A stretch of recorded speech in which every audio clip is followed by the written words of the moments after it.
하나님께서 오늘 우리에게 허락하신 말씀 신약성경 요한복음 1장 35절에서 42절까지 말씀입니다.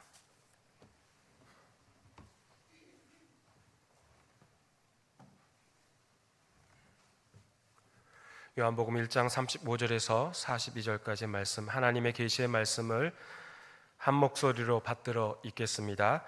또 이튿날 요한이 자기 제자 중 두 사람과 함께 섰다가 예수께서 거니심을 보고 말하되 보라 하나님의 어린 양이로다. 두 제자가 그의 말을 듣고 예수를 따르거늘 예수께서 돌이켜 그 따르는 것을 보시고 물어 이르시되 무엇을 구하느냐? 이르되 랍비여 어디 계시오나이까 하니 랍비는 번역하면 선생이라. 예수께서 이르시되 와서 보라. 그러므로 그들이 가서 계신 데를 보고 그날 함께 거하니 때가 10시쯤 되었더라.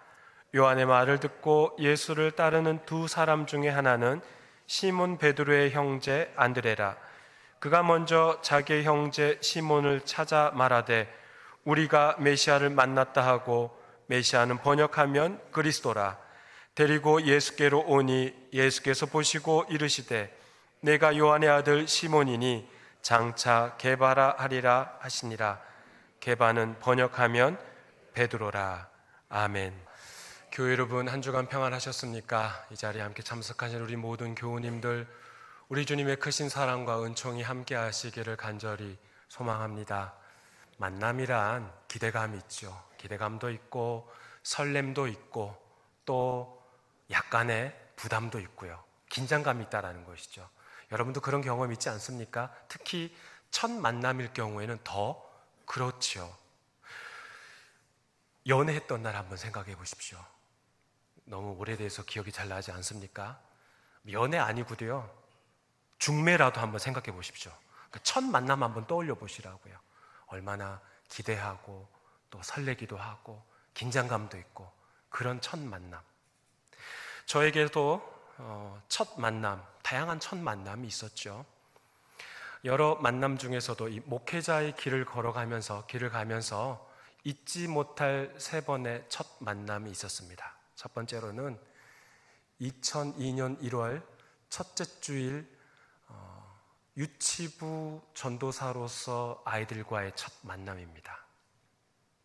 제가 이래봬도 130년이 넘는 교회 유치부 남성 교육 전도사의 1번입니다. 자랑할 것 정말 없죠. 그러면 뭐 합니까? 신학을 공부한 지 1년 정도밖에 되지 않은 교육 전도사로서 알면 뭘 얼마나 알겠습니까? 근데 아이들에게 가서 2002년 1월 첫 주에 아이들 앞에 가서 했던 게 그거예요. 찬양대 가운 입고요. 그리고 탈지면으로 수염 붙이고 지팡이 짚고 양치기, 목동했던 그 기억이 납니다. 두 번째로 잊지 못할 첫 만남은 2008년 1월 마지막 주일 독일 한인교회에서 담임 목사로 설교했을 때 일입니다. 독일에 간 지 1년 정도밖에 되지 않았는데 독일어도 엉성하고 지금 거기 언어 스트레스도 이만저만 아닌 게 거기다가 수업 따라가기도 힘든데 어떻게 하다가 주님께서 또 한인교회 담임 목사로 섬기게끔 또 불러주셔서 그 자리에 딱 섰는데요. 설교 원고가 눈에 하나도 들어오지 않는 거예요. 그러다 보니 설교자의 그 단상에서 한 10초 동안 멍하니 있었던 그 기억만 납니다. 잊지 못할 마지막으로 3번째의 첫 만남은 2023년 8월 13일입니다. 저만 기억하고 있습니까? 여러분하고는 아무 상관없는 듯이 그냥 제3자인 것처럼 이렇게 보고 계시는데요. 저는 아직도 예배당에 들어오면서 여러분들의 그 여러분들의 그 따스한 눈길, 그리고 따뜻하게 맞아주시는 그 기억이 아직도 제 눈에 선합니다. 이 3가지 첫 만남의 공통점이 있습니다. 모두 다 하나님 말씀으로 맺어진 만남이라는 것이죠. 오늘 말씀을 그 만남이라는 관점에서 함께 나눠보고자 합니다. 오늘 말씀 요한복음 1장 35절 말씀 함께 읽어보겠습니다. 또 이튿날 요한이 자기 제자 중 두 사람과 함께 섰다가, 요한은 지금 두 제자와 함께 서 있습니다. 왜 서 있을까요? 왜 그 자리에 서 있었을까요? 예수님을 만나기 위해 서 있었던 것이죠. 그때 예수님께서 거느심을 보고 요한이 말하죠. 보라, 하나님의 어린 양이로다. 따라해 볼까요? 보라, 하나님의 어린 양이로다. 보라, 하나님의 어린 양이로다. 예, 이 말을 이 세례 요한은 지금 그때 35절에서만 하고 있는 게 아니라 이미 29절에서도 사람들에게 했던 말입니다. 29절에서는 이렇게 나오죠. 보라, 세상 죄를 지고 가는 하나님의 어린 양이로다. 똑같은 말이지만 듣는 대상이 다르다는 거죠. 29절에서는 처음 말할 때 무리들 앞에서 세례 요한이 말합니다. 이에 반해 35절에서는 세례 요한이 그의 제자, 두 제자에게 말한다는 거죠. 여기서 중요하게 알아야 할 사실이 있습니다. 대상은 달라도 선포해야 할 말은 반드시 선포해야 한다는 거죠. 사람을 가려가면서 말씀을 선포하는 게 아니라는 겁니다. 내가 저 사람은 참 하나님의 말씀을 받아들일 만한 그런 마음이 있겠구나라고 생각하고 그 사람에게는 말씀을 선포하고, 저 사람은 마음이 너무 강팍해. 도저히 하나님의 말씀 들어갈 틈이 안 보여. 그래서 그 사람에게는 하나님의 말씀을 선포하지 않고, 이렇게 가려서는 안 된다는 거죠. 말씀은 선포해야 될 대상을 가리지 않고 말씀을 선포해야 된다는 것입니다. 예수님이 어떤 분이신지를 선포해야 된다는 건데 왜 그래야 되는 거죠? 우리 모두가 다 죄인이기 때문에 그렇죠. 죄인이기 때문에 하나님의 말씀을 선포해야 됩니다. 다시 말하면 우리 모두는 다 누가 필요하다는 거예요? 예수님이 필요하다는 거죠. 7, 80년 인생 살아본 경륜이 있는 어르신들에게도 보라, 하나님의 어린 양이로다 라고 선포해야 된다는 거예요. 왜요? 그들도 죄인이기 때문에요. 그들도 누가 필요하다는 겁니까? 예수님이 필요하다는 거죠. MZ세대 청년들에게도 누구를 선포해야 합니까? 예수님을 선포해야 합니다. 한 주 여러분하고 안 만났다고 이제는 대답도 안 하시려고 하는 것 같아요. 하실 때까지 계속 할 거예요. 우리 유아 유치부 아이들에게도 누가 필요해요? 초등부 아이들에게도 누가 필요해요? 중고등부 학생들에게도 누가 필요해요? 예수님이 필요하다는 거죠. 왜요? 그들 모두가 다 죄인이기 때문에 그렇습니다. 서로 다른 대상에게 선포한 보라, 하나님의 어린 양이로다라는 구절에서 또 한 가지 중요한 사실은 세례 요한 자신도 죄인임을 고백하고 있다는 겁니다. 그저 사람들에게 예수님이 누구신지 선포하는 것이 아니라 자신도 예수님이 필요한 자임을 깨닫고 고백한다는 거죠. 자신이 어떤 자임을 깨닫는 겁니까? 죄인임을 깨닫는 겁니다. 오직 예수님을 통해 죄 사함을 얻게 된다는 고백입니다. 한국인이든 일본인이든 미국인이든 중국인이든 남성이든 여성이든 노인이든 아이이든 좀 많이 배운 사람이든 좀 덜 배운 사람이든 가릴 것 없이 모두 다 누가 필요하다는 것이죠? 예수님이 필요합니다. 왜요? 우리가 모두 다 죄인이기 때문입니다. 사랑하는 교우 여러분, 예수님이 하나님의 어린 양으로 이 땅에 오신 사실을 믿으십니까? 예수님이 희생 제물이 되어 우리 죄를 대신하여 죽으신 것을 믿으십니까?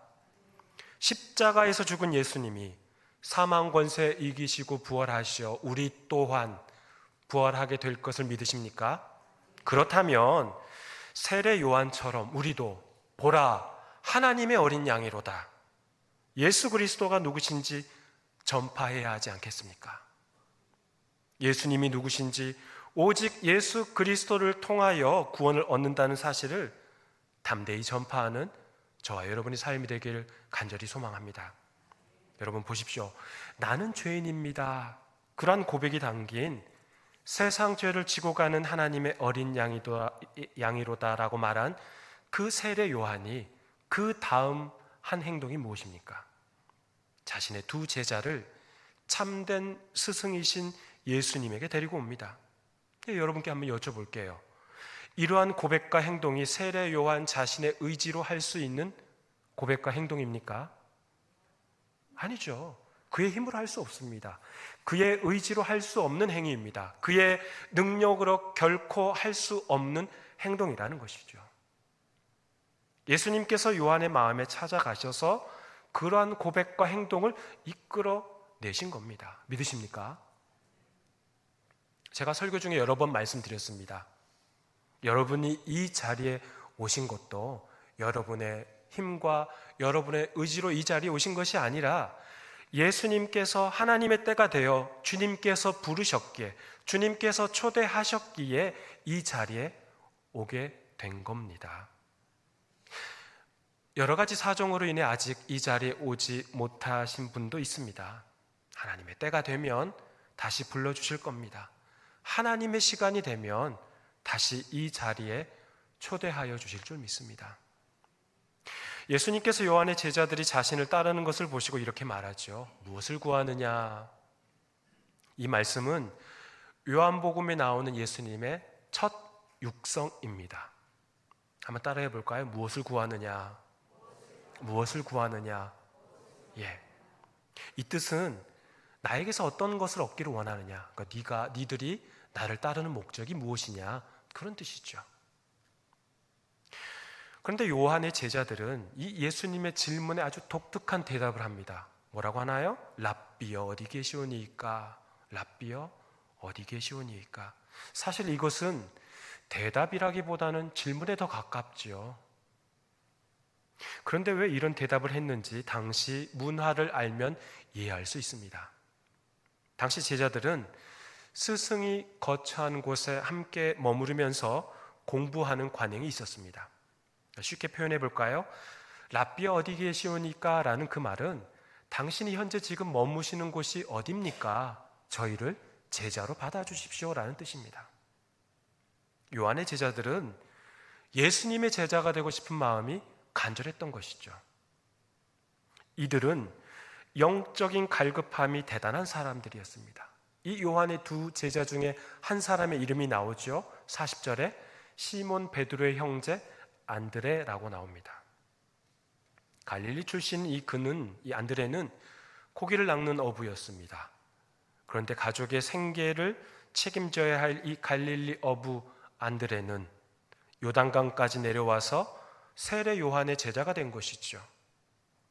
그리고 나서 요한이 예수님을 보고 보라 하나님의 어린 양이로다 라고 하자 바로 예수를 따라간 자가 바로 안드레입니다. 안드레는 예수님과의 첫 만남이었습니다. 첫 만남이 있자마자 모든 것을 버립니다. 가족을 버립니다. 옛 스승인 요한도 버립니다. 그리고 다른 스승을 따르게 된 것이죠. 그만큼 안드레에게 영적 갈급함이 있었다는 것이죠. 하나님의 말씀에 대한 사모함이 간절했던 사람이 안드레입니다. 사랑하는 교회 여러분, 안드레에게 있던 이런 영적인 간절함이 여러분에게는 있으십니까? 모든 것을 버리고 오직 예수 그리스도를 따르고 싶은 마음, 영적인 사모함이 여러분에게 있으십니까? 저와 여러분에게 이런 영적인 갈급함과 사모함이 있기를 간절히 소망합니다. 그렇게 영적인 갈급함이 있던 자의 입에서 나온 랍비여 어디 계시오니까? 이 첫 마디가 굉장히 중요합니다. 당신 누구십니까? 당신이 어떤 존재입니까? 당신에게서 배우고 싶습니다. 저희를 제자로 받아주십시오 라는 그런 뜻이라고 말씀드렸죠. 오늘 본문의 요한의 두 제자가 말한 랍비여 어디 계시오니까? 이 어디 계십니까? 라는 질문을 하나님께서도 하셔요. 하나님께서는 어디 있느냐라고 말씀하시겠죠. 창세기에 2번 나오는데요. 창세기 3장에 에덴 동산에서 아담에게 하나님께서 한 번 하시고 창세기 4장에서 가인에게도 한 번 하십니다. 창세기 3장을 보면 에덴 동산에서 하나님께서 거느시는 소리를 듣고 아담이 반응합니다. 어떤 반응을 보입니까? 이미 선악과를 따먹은 아담과 하와는 그들은 덤불숲에 숨어버립니다. 그러자 하나님께서 내가 어디 있느냐라고 질문하시죠. 정말 하나님께서는 아담이 어디에 있는지 몰라서 그렇게 물어보시는 것입니까? 아니면 하나님께서는 아담이 죄를 지었는지 몰라서 그렇게 물어보신 것일까요? 아니죠. 다 알고 계시죠. 속속들이 다 아시죠. 그럼에도 하나님께서는 내가 어디 있느냐라고 아담에게 질문하신 것은, 그렇게 물어보신 것은 다시 그와 관계를 재정립하고 싶으셨기 때문입니다. 하나님은 범죄한 아담과 관계를 회복하고 싶으셨기 때문인 것이죠. 그러니까 그를 여전히 사랑하신다는 뜻입니다. 내가 어디 있느냐라고 물으신 것은 내가 어떤 존재인지 아느냐, 있어야 할 자리에 있지 않고 지금 너희가 어디 있는 거냐, 너희가 나랑 함께 있어야 할 자리에 있어야지 지금 어디 있는 거냐, 네가 하고 있는 행동이 어떤 것인지 알고는 있느냐, 정말 어디 있는지 몰라서 물어보신 것이 아니라 범죄한 아담에게 자신을 돌아보라고 하신 질문이었습니다. 창세기 4장도 마찬가지입니다. 가인이 아벨을 시기하여 죽입니다. 그때 하나님께서 묻지요. 내 아우 아벨이 어디 있느냐? 정말 하나님께서 가인에게 몰라서 묻는 것일까요? 아니죠. 범죄한 가인에게 자신을 돌아보라고 하신 질문이었습니다. 네가 있어야 할 자리에 있지 않고 도대체 어디 있느냐? 너가 있어야 할 자리에 있지 않고 지금 너는 죄 짓는 자리에 있구나. 너는 무엇을 위해 지음받은 존재냐라는 그런 뜻이죠. 여러분, 중요한 것은 범죄한 아담을 하나님께서 먼저 찾으시고 부르셨다는 사실입니다. 범죄한 가인을 하나님께서 먼저 찾으셨습니다.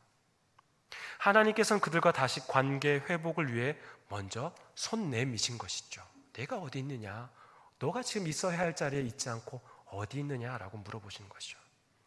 그런데 그들이 어떻게 반응했습니까? 숨어버립니다.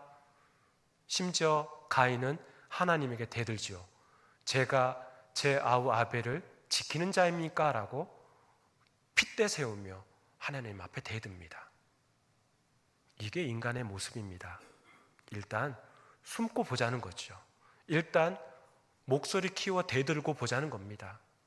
염치 없고 뻔뻔한 모습이 우리네의 모습입니다. 여러분, 있어야 할 자리에 있지 않으면 하나님께서 찾으십니다. 내가 어디 있느냐? 내가 있어야 할 자리에 있지 않고 지금 어디에 있는 거냐? 나와 함께 하는 자리에 있지 않고 어디 있느냐라고 찾으십니다. 내가 너와 다시 관계를 회복하고 싶다는 뜻입니다.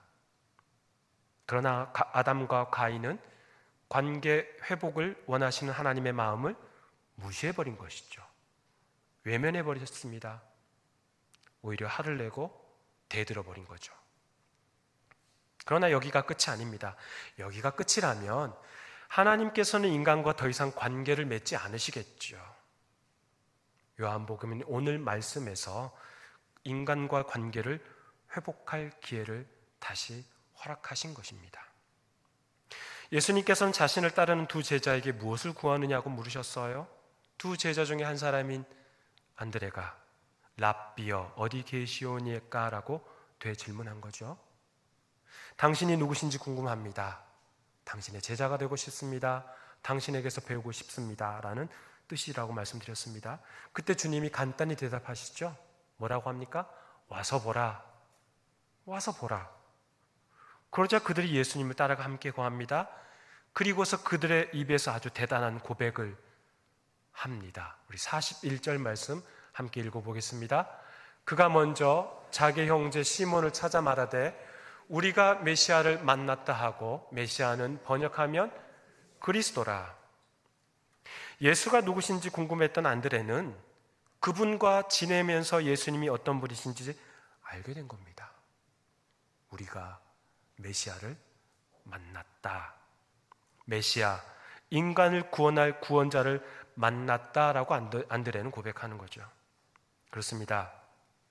예수님과 첫 만남 때 안드레의 스승인 세례 요한은 보라 하나님의 어린 양이로다 라는 고백을 하죠. 그 말을 듣고 즉시 안드레는 주님의 제자가 됩니다. 그러면서도 스스로 예수가 누구신지 알아보고자 했던 거죠. 랍비여, 어디 계시오니이까? 랍비 예수여, 당신에게 배우고 싶습니다. 그리고 주님과 함께 머물며 그는 스스로 고백하지요. 안드레에게 있었던 그런 영적인 갈급함이 완전히 해소되는 놀라운 사건이 일어난 것입니다. 그렇습니다. 와서 보라. 주님의 초대가 먼저 있었기에 안드레와 다른 제자가 우리가 메시아를 만났다라고 고백을 하게 되는 것이죠. 주님의 부르심이 먼저입니다. 주님의 초대가 먼저입니다. 초대장이 없으면 파티에 입장할 수 없듯이 주님의 초대가 안드레와 다른 제자의 입술에서 놀라운 고백을 이끌어내게 된 것이죠. 아동 작가인 정채봉 씨가 쓴 에세이 처음의 마음으로 돌아가라의 만남이라는 글이 있습니다. 작가는 여러 가지 만남에 대해 이야기를 하는데요. 가장 잘못된 만남은 생선 같은 만남이라고 합니다. 왜냐하면 만나면 만날수록 비린내가 묻어나기 때문이죠. 그러니까 서로에게 좋지 않은 영향을 끼친다라는 뜻이겠죠. 가장 조심해야 할 만남은 꽃송이 같은 만남이라고 하는데, 왜냐하면 피어 있을 때에는 환호하지만 시들게 되면 버리고 말기 때문이라는 겁니다. 가장 비천한 만남은 건전지와 같은 만남이라는데요, 힘이 있을 때는 간수하고 힘이 다 닳았을 때는 던져버리기 때문이랍니다. 가장 시간이 아까운 만남은 지우개 같은 만남이라고 하는데, 그 이유는 순식간에 얼마든지 지워버릴 수 있기 때문이랍니다. 가장 아름다운 만남은 손수건 같은 만남이라 합니다. 왜냐하면 힘이 들 때 땀을 닦아주고 슬플 때는 눈물을 닦아주기 때문이라고 작가는 말합니다. 맞습니다. 바로 손수건과 같은 분이 우리 주님이십니다. 우리가 힘들 때 용기를 북돋아 주시고 격려하며 땀을 닦아주시는 분이시며, 우리가 슬플 때 함께 슬퍼하고 애통하며 눈물을 닦아주시는 분이기 때문입니다. 우리 주님은 우리를 결코 포기하지 않으십니다. 믿으십니까? 하나님께서 아담과 가인에게 했던 어디 있느냐, 내가 어디 있느냐라는 질문을 이제는 반대로 예수님께서 요한의 두 제자들의 입술을 통해 이끌어내십니다. 어떻게 고백하죠? 랍비여, 어디 계시오니까? 주님, 있어야 할 자리에 저희들이 있기를 원합니다. 당신께 배우기를 원합니다. 주님의 제자가 되기를 원합니다. 그러한 고백을 이끌어내십니다. 그러자 우리 주님 딱 한마디 하시죠. 와서 보라. 명언은 길게 구구절절히 하는 게 명언이 아니에요. 진리의 말씀은 딱 한마디면 족합니다. 와서 보라. 짧은 한마디. 그러나 폐부 깊숙이 찌르는 생명의 말씀이죠.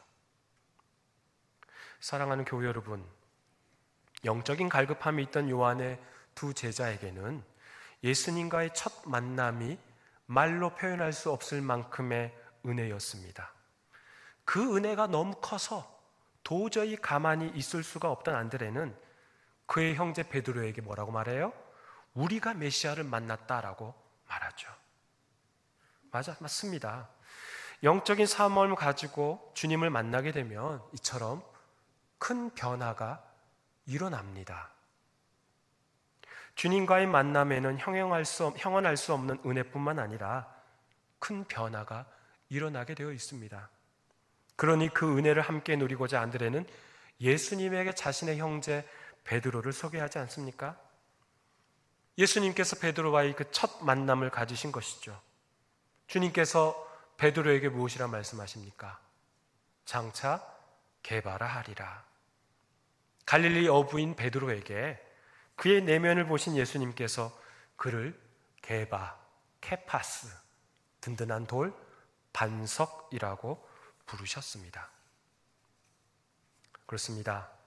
안드레는 예수님과의 첫 만남 이후 예수님의 제자가 되었어요. 베드로도 예수님과의 첫 만남 이후 예수님께서 그의 이름을 바꿔주셨죠. 어부 베드로를 주님께서 만나주시니 보잘것없는 한 사람이 반석으로 바뀌게 된 것이죠. 제가 여러분께 여쭙겠습니다. 우리가 스스로 변화할 수 있습니까? 우리가 스스로 이름을 바꾼다고 해서, 계명한다고 해서 역할이 바뀔 수 있습니까? 아니죠. 전혀 그럴 수 없습니다. 오직 예수 그리스도를 통해서만 바뀌는 줄 믿습니다. 오직 예수께서만 우리를 변화시켜 주시는 줄 믿습니다. 작년 8월 13일 여러분과의 그 첫 만남 때 제가 이런 말씀을 드린 적이 있습니다. 목사란 어떤 존재냐라고 묻는다면 저는 비계와 같은 존재다라고 말씀을 드렸는데 기억하십니까? 비계, 건축공사할 때 임시로 설치한 그 가설물을 비계라고 하잖아요.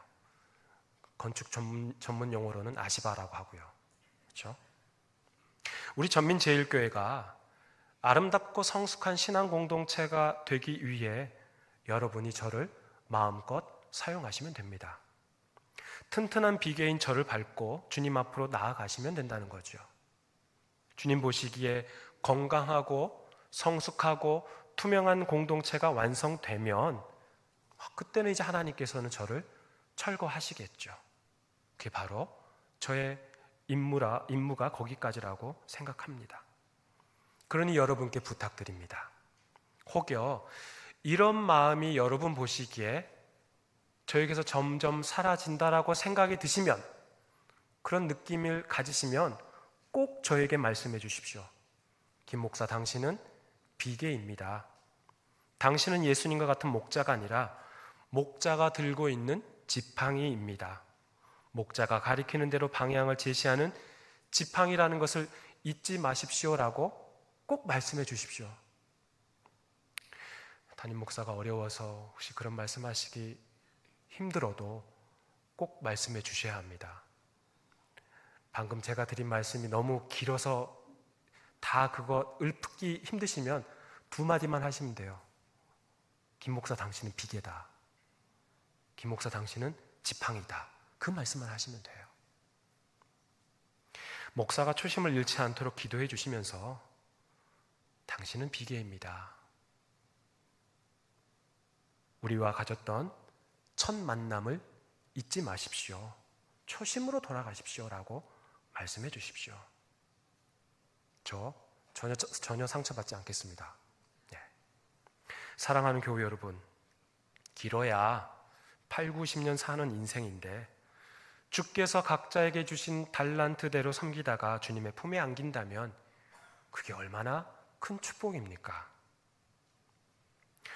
오늘 오후 예배 설교도 유언과 관련이 있습니다. 오전과 오후 찬양 예배가 어쩜 이렇게 이어지는지 그저 놀라울 따름입니다. 궁금하시면 오후 예배 다 참석하시면 됩니다. 예.